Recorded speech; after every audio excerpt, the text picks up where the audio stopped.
नमस्कार, सगळ्यांचे स्वागत आहे आपल्या चॅनलमध्ये.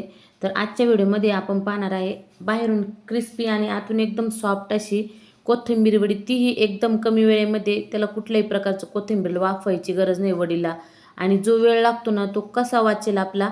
कमीत कमी वेळेमध्ये एकदम सोपी कोथिंबीर वडी करणार आहे. आणि एकदा केल्यानंतर ना तुम्ही अशाच पद्धतीची वडी करणार आहे. आणि दोन प्रकारची कोथिंबीरची वडी इथे तुम्हाला मी सांगणार आहे. आता आहे ना, सध्या कोथिंबीर खूप अशी स्वस्त झालेली आहे. जोपर्यंत कोथिंबीर स्वस्त झाली ना तोपर्यंत कोथिंबीरची थालीपीठ, कोथिंबीरची वडी अशा अनेक प्रकारचे तुम्ही पदार्थ करून खाऊ शकतात. तर इथं कोथिंबीरची ना एक जुडी घेतली, म्हणजे एक पेंडी घेतली आहे आणि ती निवडून घेतली. काड्या काड्या ज्या आहे ना त्या साईडला टाकल्या आणि नुसती कोथिंबीरचे पानं घेतले. आणि जेवढी बारीक कापता येईल ना तेवढी बारीक कापायची कोथिंबीर. जेवढी तुम्ही बारीक कोथिंबीर कापली ना तेवढी तुमची वडी एकदम जाळीदार होते, क्रिस्पी होते. त्यामुळे ना शक्य होईल तेवढी कोथिंबीर ही बारीक कापायची. आता ती कोथिंबीर धुवून घेतली आहे. आणि आता मसाल्यासाठी घेतलं इथं हिरवी मिरची, लसूण, जिरे, मीठ आणि तीळ घेतलं आहे. याच्यात तुम्हाला थोडंसं ओवा घालायचं तर घालू शकता, पण एवढं साहित्यामध्ये कोथिंबीर वडी एकदम छान होते. आणि आता जे जिरे, लसूण, मीठ आणि हिरवी मिरची जी आहे ना त्याचं आपल्याला वाटण तयार करून घ्यायचं आहे. त्याला मिक्सरला पाणी नाही घालायचं, फक्त असं कोरडं वाटण करायचं आहे. लसूण आणि मीठ असल्यामुळे ना त्याला ऑटोमॅटिक पाणी सुटतं. आणि वाटण तयार झालं. आता आहे इथं 1 वाटी डाळीचं पीठ घेतलं आहे.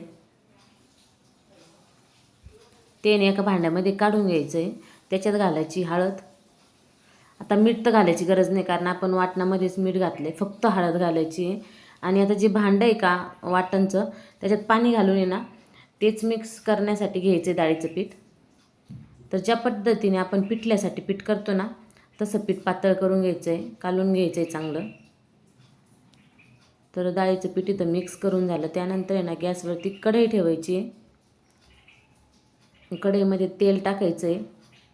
आता जिरे पण घातले त्यामुळं फक्त तेल घालायचं आणि लगेच जे वाटण तयार केलं का ते घालून घ्यायचं आणि चांगलं परतून द्यायचं आहे वाटण.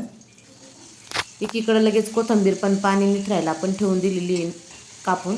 जर तुम्हाला आधी कापून चिरण्याआधी जर तुम्हाला कोथिंबीर धुवायची असेल ना तर तुम्ही धुवून ठेवायची, पण माझ्या लक्षात न राहिल्यामुळे मी कापल्यानंतर धुतली.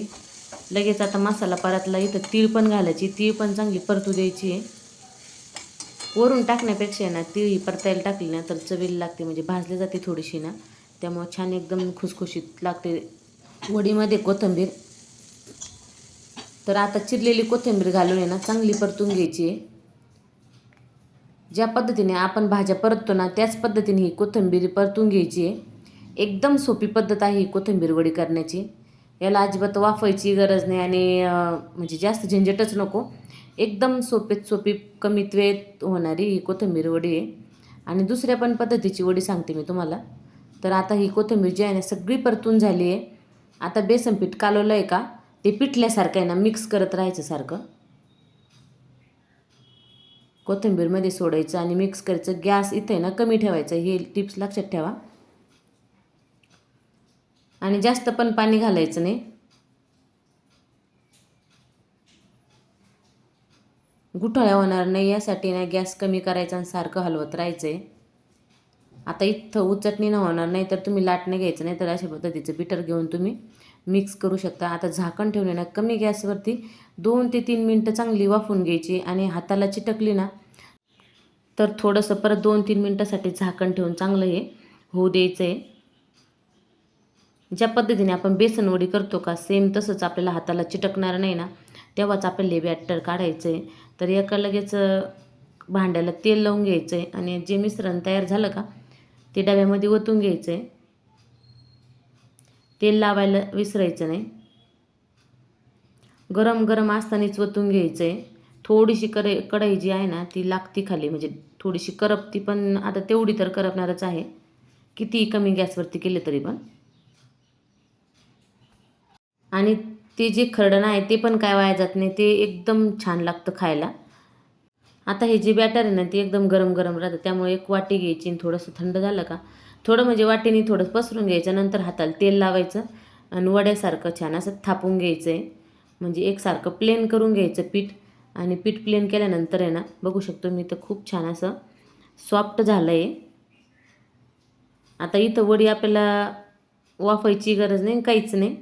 तर 10 ते 15 मिनटं थंड म्हणजे पूर्णपणे थंड होऊ द्यायची. जितका वेळ लागेल तितका.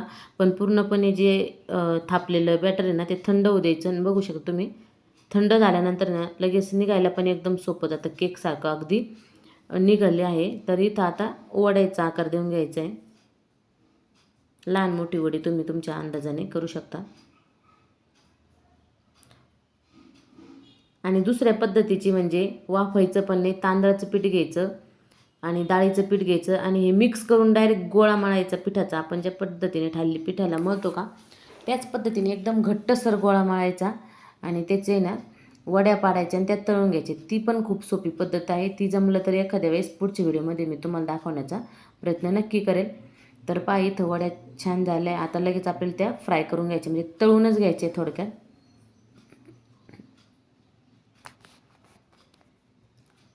जसं जसं थंड वडी होईल ना तशी खूप छान होती ही वडी. एकदम सोपी करायला. तर इथं कढईमध्ये लगेच तेल टाकून ना तापून द्यायचं आहे तेल चांगलं.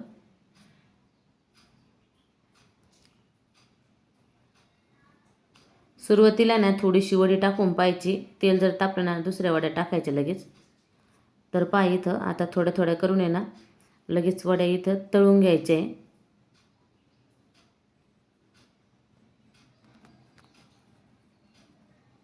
तर वडी करण्याची पद्धत कशी वाटली ते कमेंटमध्ये सांगायला विसरू नका. आणि कोणी कोणी आतापर्यंत अशा पद्धतीच्या वड्या केल्या ते पण सांगा बरं का कमेंटमध्ये. तर आता एकदा तळून झाल्या तर दुसरून राहिलेल्या वड्या सगळ्या इथं तळून घ्यायच्या आहे.